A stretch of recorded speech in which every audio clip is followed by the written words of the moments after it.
Welcome to Inside the Truck, YouTube, episode number 7. And we haven't discussed this before, but I think we're just going to agree the best number 7 of all time. You're shaking your head already. Is Paul Coffey? You don't even know what I'm going to say. Paul Coffey, not the number 77 Paul Coffey. I don't know what the hell that was. The number 7 Paul Coffey. We can agree on that, right? Well, if I was an Oilers fan, absolutely, we'd be already rolling on to the next part of this video. But I would have to say the greatest number 7 ever of all time in any sports would be Ron Jaworski from the Philadelphia Eagles. Oh, my God. I One mean, Super Bowl that he didn't win. doesn't matter, man. Polish rifle, pride of Buffalo, New York. He looked really good in that retro Philadelphia Eagles number 7. I think it's Ron Jaworski. Of course, at the time, it wasn't retro. It was their jersey. And Right. when Jim Plunkett beats you in a Super Bowl, come on, man. Oh, We're going with. I don't want to hear anymore. I don't want to hear anymore. First of all, you were 45 minutes late for this thing because you were on a work call. busy, I don't want to Steve. hear that. I don't want to hear that crap. And then second of all, I'm sitting here in my beautifully tailored jacket, which is that's right, everybody. It's that jacket. Sorry, I got to get it framed for the camera. The old powder blue. That's right. Why do we have production meetings? It was supposed to be a costume party Hmm. here, and you didn't. You Yeah. didn't wear yours. What's going on? Why? Well, Why don't you have yours on? because when I went to dig it out, I realized that it's in our crawl space under 25 boxes, heavy boxes. I'd still be in there unearthing it right now if I was to wear it for today. But I do promise the viewers and our listeners, I will have it on for one of our YouTube videos. I promise. Maybe I'll just wear it for all the rest of them.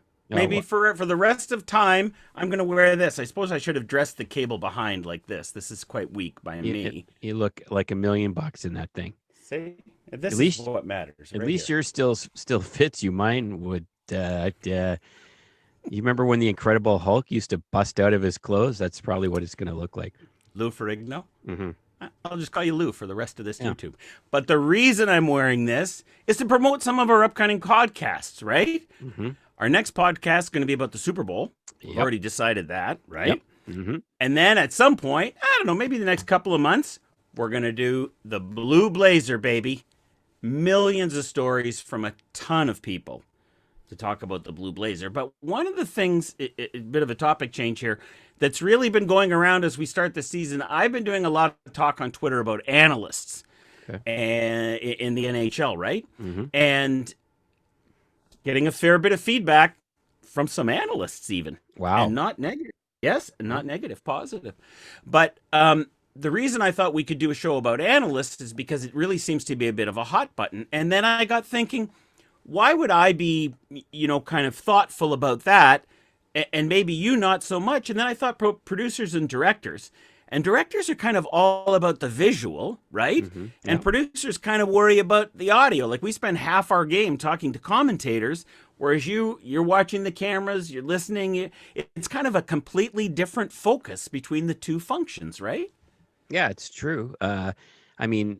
Producer is definitely commentators and content, and steering the ship in the right direction.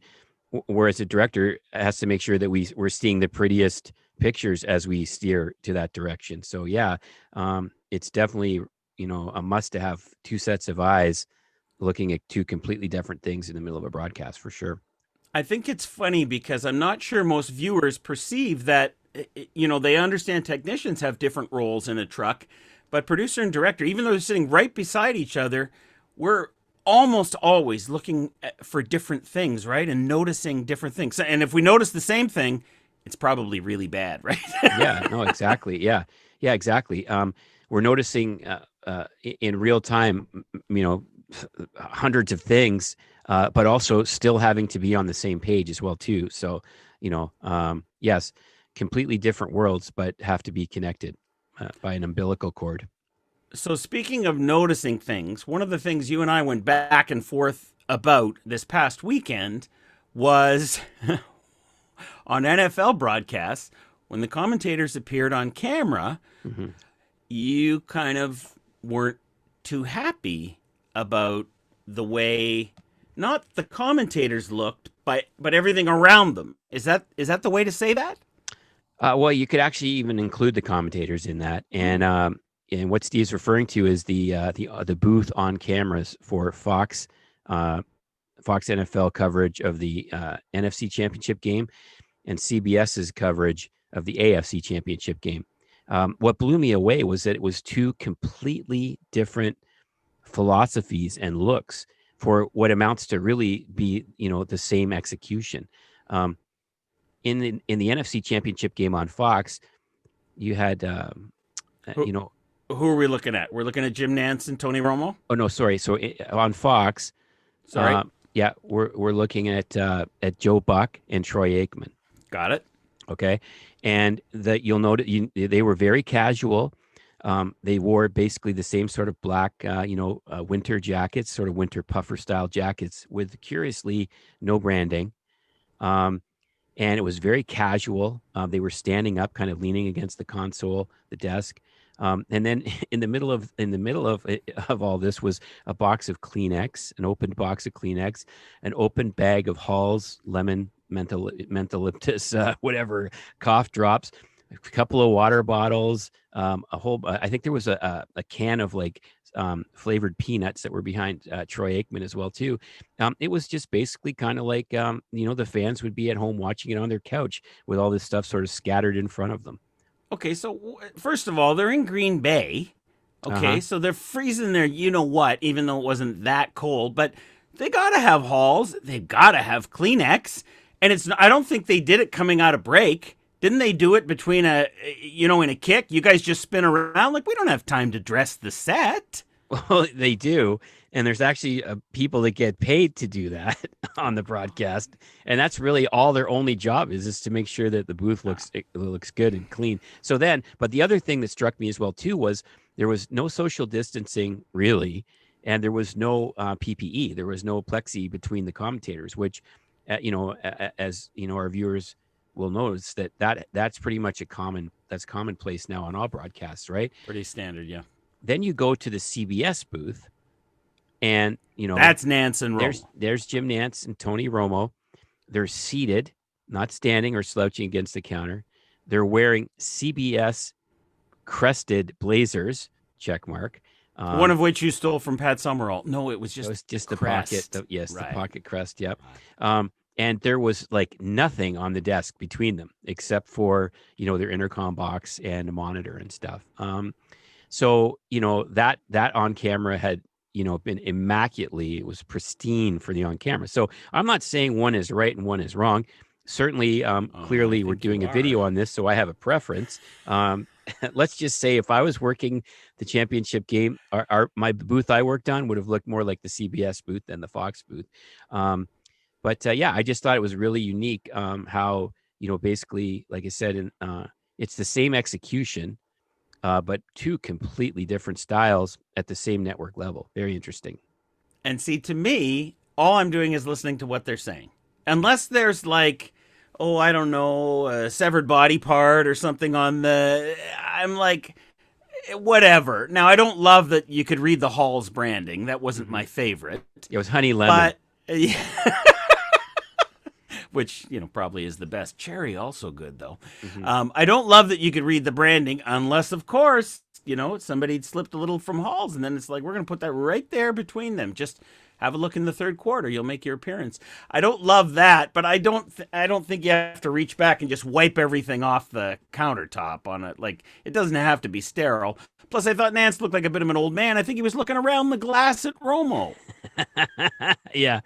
Yeah, there's nothing natural about the plexi in between commentators, right? I mean, you feel like I don't know, it feels like you're in jail, when they have the phone on the plexiglass where you pick it up to talk to your grandma when she comes to visit you. Yeah, it's not normal, and the natural reaction is to look around, right? So Wait. How many times did Grandma visit you in the clink? Because there's something there. yeah, well, No, until she was banned from visiting. I never met your grandma, but it seems plausible. Hmm. Yeah, it is uncomfortable to look at that Yeah, plexi, isn't it? That's why they yeah, try to shoot right down it, right? So it yeah. minimizes. Yeah, that's pretty good. I like that. So, COVID has struck again, the Carolina Hurricanes. But the word is that you're going to be back at it this week. Is that right?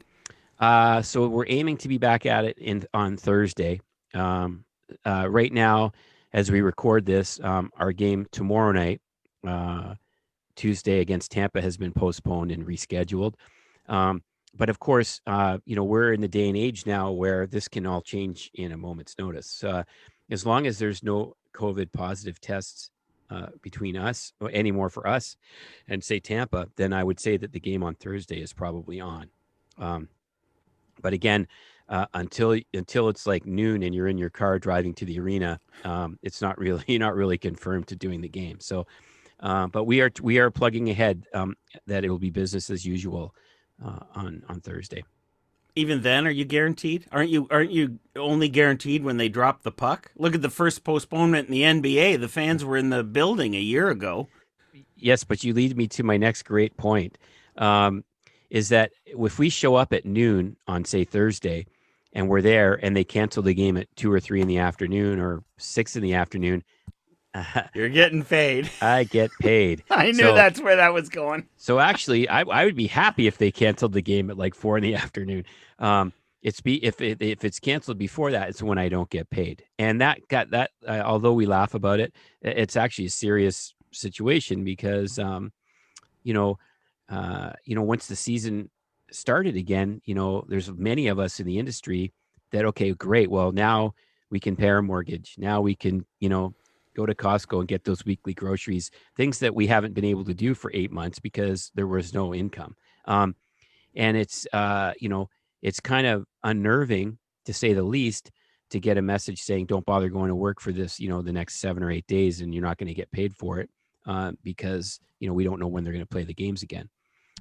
So there's a lot going on behind the scenes on that, and I don't want to bring this video way down into the into the depths of despair.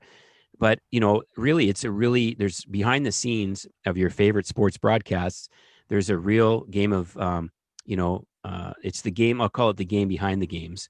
We have so many networks that are looking to not have to pay people when they don't work, but there's many of those people that have cleared their schedule and committed to say working on a hockey package and have dropped all their other clients to be able to do all these games, that all of a sudden you find out 48 hours out that you're not doing that game and you don't get paid. So it's there's a lot of stuff that's going on behind the scenes, but I'll be happy to get back at it on Thursday and just hope that Carolina Hurricanes stay healthy and we continue to be able to do television shows around them.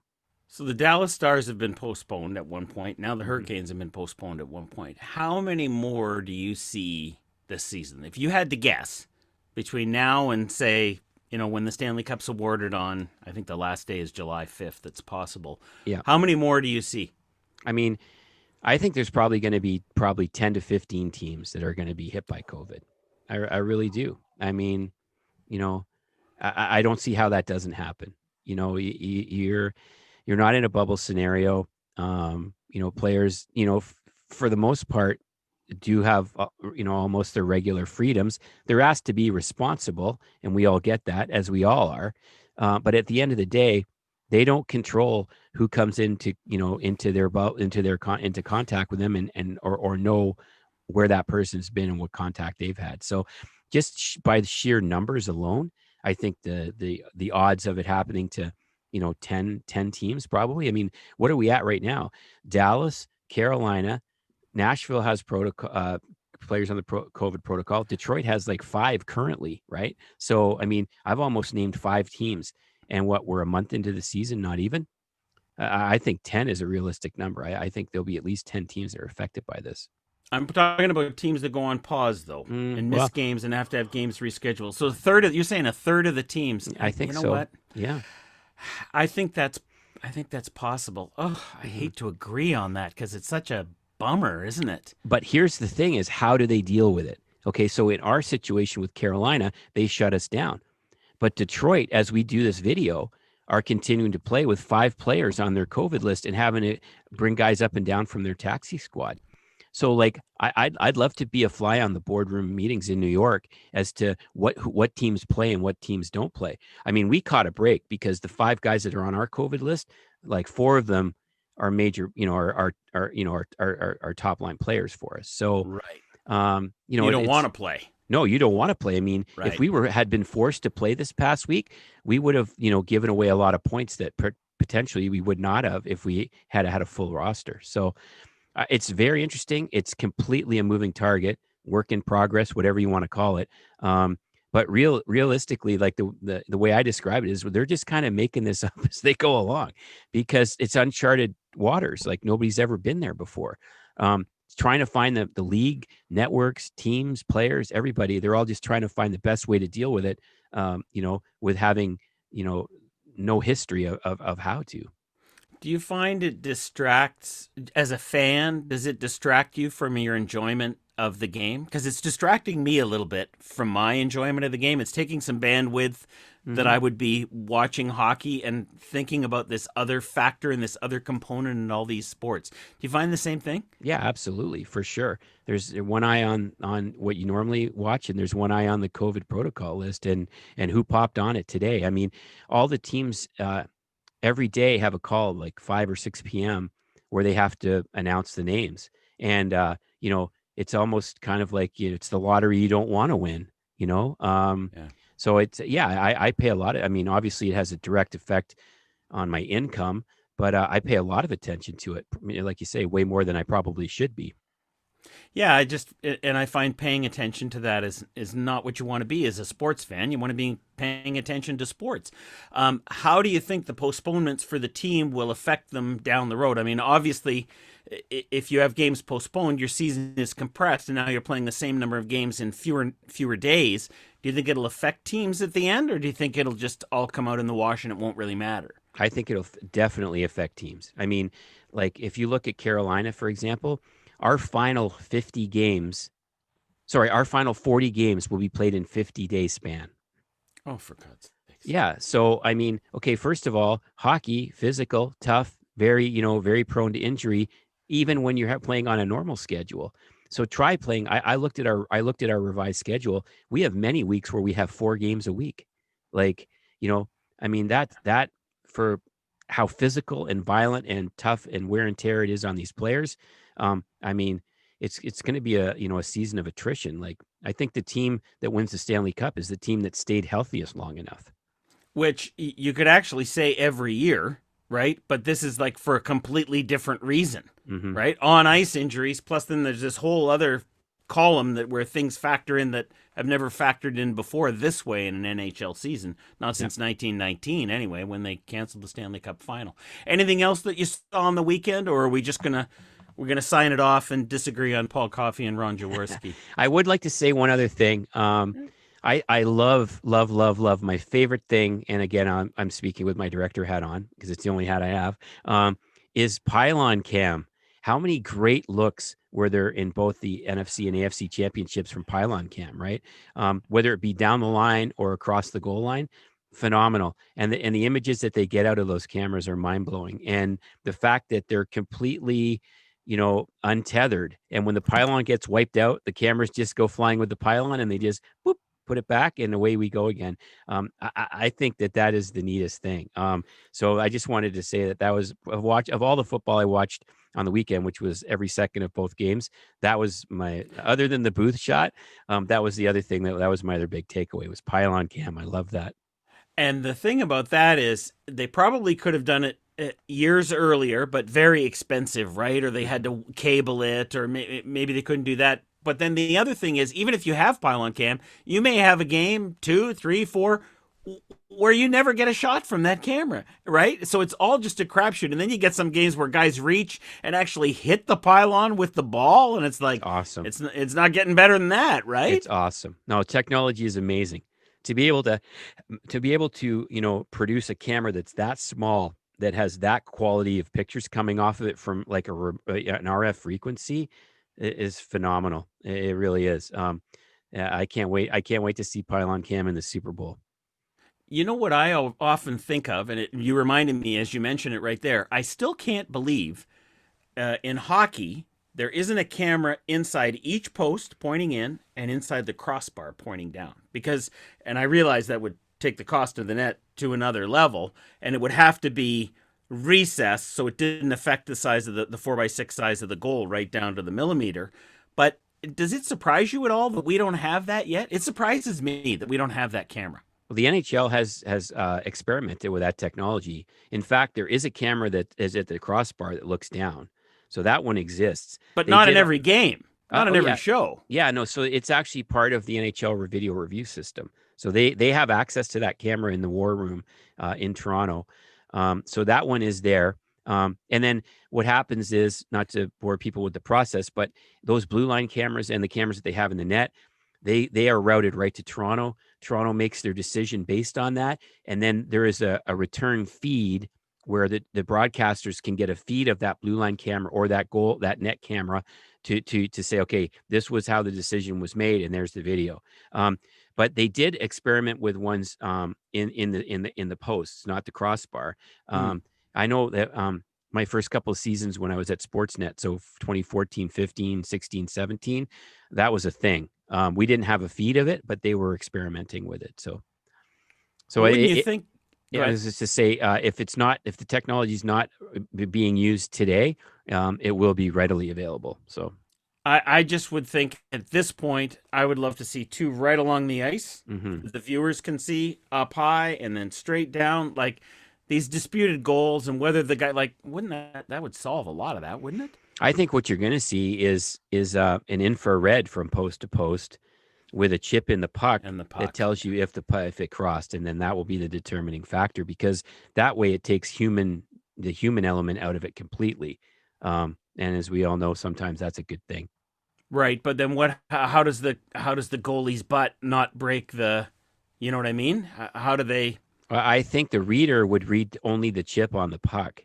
You Okay. wouldn't be distracted by a goalie stick or a blocker or a glove or whatever like that. I think it would pick up the chip in the puck. That's the way I understand it anyway. It's 2021. We got to Yeah. be there now, right? We got pylon cam. Yeah. We need post cam. I know 100%. You know who would 100%. love? You know who would love post cam? Who? Paul Coffey, Oh, because he's the best number 7 ever. right. And you know who would love pylon cam? Ron Jaworski, because he's the best number 7 ever. Ridiculous. That's it for YouTube number 7. I'm Steve. He's Paul. See you next time. See you on the podcast. Stuff on the Blue Blazer coming up.